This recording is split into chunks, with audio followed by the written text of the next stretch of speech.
to bengala Kabila to za moi vraiment na mboka ya Fati Béton pour que on soutenir biso mais ta lelo normalement on est devenu des phasers to kende wapi ba famille zawati hein bino bona na biso partout au monde bona c'est partout au monde normalement bota la kana biso na mwana oyo mwana za na 2 ans donc na mwana wapi normalement bobuki biso avertissement te si c'était même que ici en 2026 nous allons venir pour démolir on pourrait comprendre on se préparer bien par conséquent mais toza awa et l'autre côté il y a ça normal comme je suis là vous me voyez c'est pas comme ça nous avons l'autre côté donc na mwana wapi hein bon na biso partout au monde bino bo na biso bota la kana les gars siko même.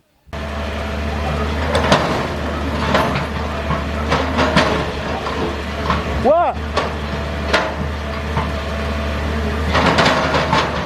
Bapesa biso mwanda mbongo toluka ta garantie fête de l'année ndenge babuki biso bo eloko ezate papa eloko ezate ta ndenge na telemi penza bo katika académique ba préparer te eloko moko te nazana ba para awa te nazo futela ndaku Uta province ni uta Sidou Bangi Sidou Bangi Uti Sidou Bangi oki juste ko saba études supérieures avant la Kinshasa na ikipona études supérieures na Kinshasa ndeko te baneko bazame baza musika na préféré kina fana awa pona Croix Rouge eza pembeni bambonga transport et dans ba syllabus na manga mususu.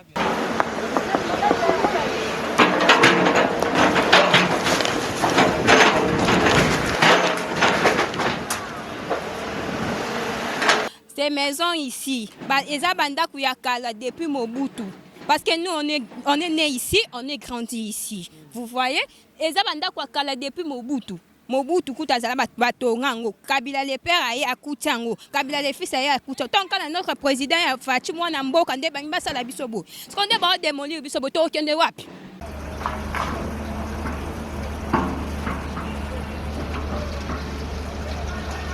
ce qu'on est buki biso et ça na obuka bon na tkemna ça ata 2 semaines ata 2 mois bo préparer bo kende.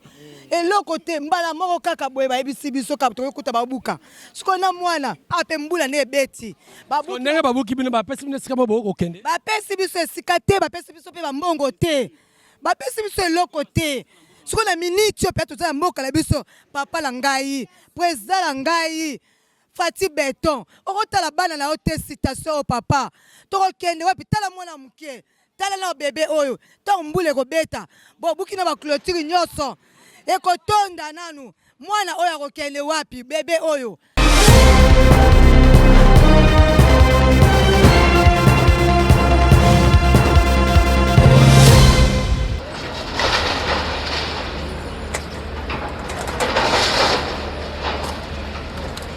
Voilà, FM Télévision, toujours au chevet d'actualité. Madame, Messieurs, bonjour. Bonsoir, Réseau des Ponts R à laquelle vous nous regardez à travers le monde. Bienvenue à ce nouveau numéro de votre émission. Oyoto, c'est la cabine toujours découverte. Toujours dans le cadre, il y a Kozongisa Kinshasa, la belle Nenge Balobaka. Kinshasa, la belle, il faut Ezonga dans sa plus belle robe d'aton. Tous accompagner toujours le gouverneur de la ville, province à Kinshasa, Daniel Bumba. Dans le cadre, il y a démolir la construction anarchique. Peut-être les gens ne comprennent pas. La construction anarchique. La construction anarchique, c'est la construction oyo batu batonga et sika oyo falaki pa batonga, c'est-à-dire l'État a tiré sika wana, mais il y a eu beaucoup d'années les gens ba chomba yango ba comment kofanda wana parce que l'État a lingi azong sa makamuna ordre ndebo komona avec l'opération Kinshasa et Zakobonga, ndebo komona ba démolition ko salama ba ya ba construction anarchique na ba site belé sur toute l'étendue il y a province il y a Kinshasa. Alors Bisopé FM Télévision avec la grande équipe Fali Matoko, tous allez toujours là, toujours accompagner la vision. Mais en gros partout au bas qu'on démolir, tous allons pour relaxer bino. Effectivement, et vous allez remarquer qu'il y a des endroits où l'État a tikaka mais beaucoup d'années par tout basakeria bazwa ici kawana bafanda de l'état a koya sikoyo po a mekakozong samarana ordre. Merci na maman Ginette Kamanda, maman na onan likuo à partir il y a France en tout cas na ya Julien likuo Julien Lokwa na pesembo tesikazali maman Ginette Kamanda, maman na onan likuo kuna na kati ya France balandi monene ya FM Télévision. Alors merci beaucoup Nafali Matoko. Je vous laisse suivre nengeni démolition ko sama awa tozali na quartier Matongé 1. Tozali na quartier Matongé 1. tolakisaka bino dernièrement ezalaka na funa kuna na commune ya Kinshasa siko atona quartier Matonge 1 avenue Akula derrière temple ya Soni Kafuta esika boyebi Matonge 1 kota quartier wana esika puis démolition ekosalama mpona baconstruction anarchique nde bokomona siko bokolanda tout à l'heure nde nini ekosalama. Merci na pasteur Jacques Kafwa à partir ya Sydney, en tout cas la pesi mbote na sa chère épouse na bara mwasi mobali wa zanga mbanda. En tout cas esika azali merci beaucoup, esika azali merci na bande réunion en tout cas bolanda nde nini ekosalama puis tokotani na suka pour un petit commentaire. Suivez.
Voilà, mesdames et messieurs, comme je disais tantôt que Toza dans le quartier Matonge 1, à Wanaveni Akula, derrière les temples, il y a Soni Kafuta Escape pour démolir la construction anarchique à Watouye rapidement avec la grande équipe FM Télévision pour que Toye je l'ai vu image pour comprendre ce qui se passe exactement à na quartier Matonge 1.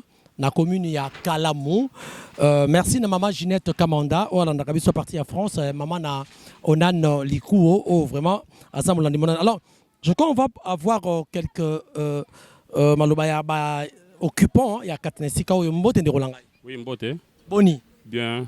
Ba kombo? Oui, comme ça Arnold. Alors yeso toza wapi et puis ni nezoleka. Bon, toza na Matonge un quartier Akula.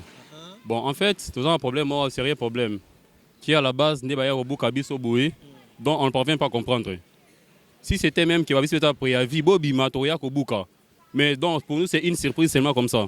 Tu éviter, bah au bout kabiso, tu reçois qu'elle a habitant. Est-ce que bah vertissa bino déjà que oza bah place moko o ba benga à exproprier, c'est-à-dire l'État si kabino botonga o ba benga construire anarchique, bah vertissa bino quand même. Bon en fait, biso semaine passée ndé ba kaka. Bah biso qui ba roya ko démolir. Dès pour nous, on croyait qu'ils étaient la blague et caca. Or qu'ils sont vrais. Mais là, on a funa la Simanabino. Bon, là, il déjà averti qu'il y a un peu de Simanabiso, tant au baillet, tout ça même quand, Simanabiso. Si c'était même qui était attention au qui est dans la commune, dans le service d'habitants. Il y a 3 mois, il y a des délai, 3 mois vraiment. Bon, c'est préparé pour Bobima. Maintenant, chez nous, ici, c'est au contraire. Bah, quand Babou qui biso. Non, rien. Attends, c'est quand le fan dans Babou qui bisoté. Lokola Kalanga.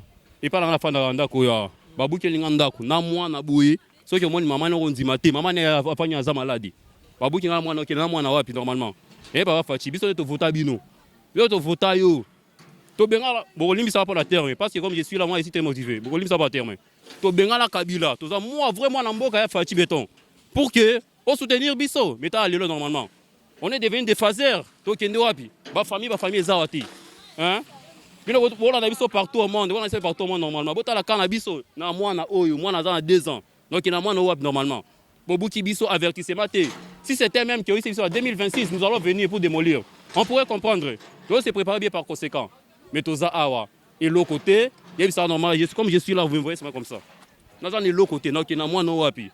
Hein? Bon, on a vu ça partout au monde, bien on a vu ça, bon, la caméra, les gars, c'est quoi même. Hein? Bon, rapidement, on a vu ça, donc il y a moins no wapi normalement. Donc il y a moins no wapi normalement. Bon, rapidement, on a vu ça. Bah, député, vous en assemblée, et biso, vous savez, nous allons voir la biso, mais vous allez l'élo. Mais bon, ça ni biso, bon, attention, il faut la biso. Hein? T'as ce que l'on souffle, t'as souffrir l'élo. Tokola la wapi, le tokola la wapi. Hein? Merci beaucoup. Très bien, merci mesdames et messieurs. Je crois toza ko continuer, toza ko kenepe bandeko bakoloba olingoloba ndeko. Yaka s'il vous plaît. Yaka. Ozala ndeko mbote pusana. Mbote ndeko. Mbote papa. Yebisa biso susuniza nini tomoni ba ko buka awa parce que bino botongaki d'une manière anarchique, on a l'état linga zong sama kama na ordre. O comment les abongo ba ina raison. Baza na raison mais problème eza ke ba ngba bimisa biso sa kozwa mbongo garantie eloko moko tende toza. Yo za mo futeli? Oui, nazo futela papa. Etende na bo fazer mikolo ka na mabele na malili obona yebi place okenete ata 10 fois bona na ngote papa tande. Vous êtes étudiant tu vois pourtant Na Croix Rouge. Ça on a LMD? Ouais, LMD. Ça la ranine. Soins infirmiers, pédiatrie. Kasi no koisa ba kono ba kolanda. Ayi sa bakoni basunga biso. Ande na bo net ngabo. Place okeneza te ba pesa biso ata mwandambo wa garantie to lukandaku. To mwandambo mbongo to lukata garantie fait de l'année ndenge babuki biso bo eloko ezate papa, eloko ezate. Tandenge na telemi penza bo. Katika académique ba préparer te eloko moko te nazana ba para awa te nazo futela ndaku. Yo uta province ni. Auta Sidou Bangi. Ah Sidou Bangi. Au district Bangi juste comme ça ba études supérieures à la Kinshasa. Naiki pona études supérieures. Ah na Kinshasa ndeko te. Baneko bazame baza musika na préféré kina fana awa pona Croix Rouge eza pembeni ba mbongo transport et dans ba syllabus na ba mususu. Voilà, merci mesdames et messieurs. Je crois yaka awa yaka maman ngaloba bon zala na mbote ndeko. Bonjour. Comment là? Comment na Raissa? Raissa tala caméra na FM Landayo. Tout le monde va démolir awa bino botonga kisika mabe l'état azo récupérer bisika oya seragi batonga te yo lo moni ndenge. Papa mabe makas. Premièrement, makambu l'état zo sala tozo sepela nango te premièrement. Ces maisons ici, eza banda kuyakala depuis Mobutu. Parce que nous on est né ici, on est grandi ici. Vous voyez? Eza banda kuyakala depuis Mobutu. Mobutu kutazala batongango Kabila le père aye akutango Kabila le fils aye akutango tant que notre président a Fachi mwana mboka nde bangi basala biso bo skonde ba démolir biso bo to kende wapi bo tuna non to mi tuna nan to kende wapi finalement to kasi balobi esika oyo que c'est l'état fallait pas batonga mais na habité est-ce que ba avertisseur bino fa ba ya ba avertisseur biso tant bon ba ye ba mo ba cheba mesure après le ba cheba mesure mercredi le ba yo buka. Siko après 4 jours ba yo buka siko biso to ye bandeni l'état yemo mutaso atekela biso mabe là papa ba buka ba sem no likamni mo ko besoin quelque chose côté ba sem biso lo côté ba sem biso ka ba bi ba ya kaka ba ko buka na batanga mukuna funa ba pia ba mbongo Banque mondiale est sponsor. Après Non, kaka awa. Parce que lorsque Babouka la funa bomona rande komongo akoyaka de l'autre côté boka sakuna. Banque mondiale est financée qui bango et pesa qui bango mbongo mais pourquoi pas na tourna biso ba pesa biso mbongo te. Il fallait pas pesa biso mbongo. L'état makamunyo so azo sala, c'est pas normal. Siko biso otoke wapi. Yo en tant que peuple parce que baza pona bino gouvernance Holanda yo nino koisa ba konti ba Holanda. Nga kupona nga les années balé ko nyoko la biso. Ceux qui bazaki na beso baza besoin ya ko démolir ma maison. Il fallait hôtel de ville et benga biso to ya ba document na biso ba pesa biso to quelque chose to so mata so na passe ceux qui wapi. Après ne ba ya buka. Est-ce que y a vraiment gouverneur so lelo asoma ki lipangu na ye. Na tanga mobutu aye ba buka ngo ya osepe. Est-ce que vous allez content? Azaki no biso yo so to za ba na mboka. Président la zamba na mboka. Est-ce que pourquoi pas on ko sala biso bo. Ça c'est faire souffrir les gens. Hein? C'est faire souffrir les gens. Vraiment. Voilà, merci beaucoup Bandeko Balandi. Je crois na monaki ndeko maman mbote. Mbote papa. Maman tomoni yope na mwana, yope ba buki esika ofanda. Ngabe ba buki nga papa na mwana boye. De yebite. Tomonaki kuna ngambu kuna babuka bango apese bango mbongo. E bongo biso te pona nini? Biso te koto ba garantie ka 10 mois. dis-moi papa Yo za mofuteli. nafutelaka papa ndenge ezali awa sikoyo ndenge abuki biso ezala ata na obuka bo natika bino so ata 2 semaines ata 2 mois boprépare bokende eloko te mbala moko kaka boye bayebisi biso kaka tokokuta babuka sikoyo na mwana ape mbula nde ebeti Ndenge babuki bino bapesi bino esika bo kokende. bapesi biso esika te bapesi biso mpe bambongo te bapesi biso eloko te sikoyo na miniti oyo mpe toza na mboka na biso papa na ngai président na ngai Fati Beton okotala bana na yo te citation oyo papa tokokende wapi tala mwana moke tala na bebe oyo ntango mbula ekobeta bobuki na baclôture nyonso ekotonda nanu mwana oyo akokende wapi bebe oyo akokende wapi papa lukela biso ata bambongo opesa ta biso tokeluka ata bisika kokende kovanda papa tokosuka wapi tala na mwana oyo pela papa koyoka mawa te papa na biso tolingaka makasi tala mpe kala biso bana yokela biso mawa papa ata ba quelque chose tokeluka ata place kokende kovanda toza place kokende te toza la place te. Voilà. Merci mesdames et messieurs, je crois vous comprenez que awa toza na quartier Akula na Matonge 1 ici cap ba ko démolir ba construction anarchique il faut qu'on remette Kinshasa dans sa plus belle robe d'attente conformément na opération Kinshasa ezobonga mais ba imboka ba kolela la procédure peut-être ndenge kosa mela nde ba kolela parce que ba mapango oyo ba kolela ke l'état mutapesaki bango l'état mutapesaki bango mikande zaki pa l'état pe ka mutako buka yende kolo mabele ça c'est vrai mais peut-être ba kolela ndenge nini falaki moi collaboration ça na ba population mais na tout continuer tout ça ba imboka ndenge ba kolo ba papa.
Donc, Kune Souka, hein? Et continue, hein?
Voilà, merci madame, messieurs. Je crois Bouti Kolanda Nenge démolition et Salami Awa na quartier Akula na Matonge 1, précisément dans la commune il y a Kalamo, derrière le temple il y a Soni Kafuta na ITP Kalamo, je crois.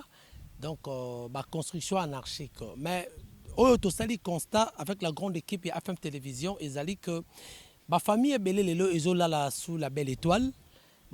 La procédure, l'idée est bonne, c'est vrai, parce que ceux qui ont la possession Mapango Oyo il y a des années, ils allaient l'État m'taper ça qui bango, mais quand l'État n'a mutaillé à Bouka, mais c'est qu'il fallait que ma procédure par rapport à l'Oba qui liboso, attendre entre occupants et na l'État, pour l'État m'taper ça bango ici, kawana malgré ça zone à exproprier, il a fallu mais Islami bongote.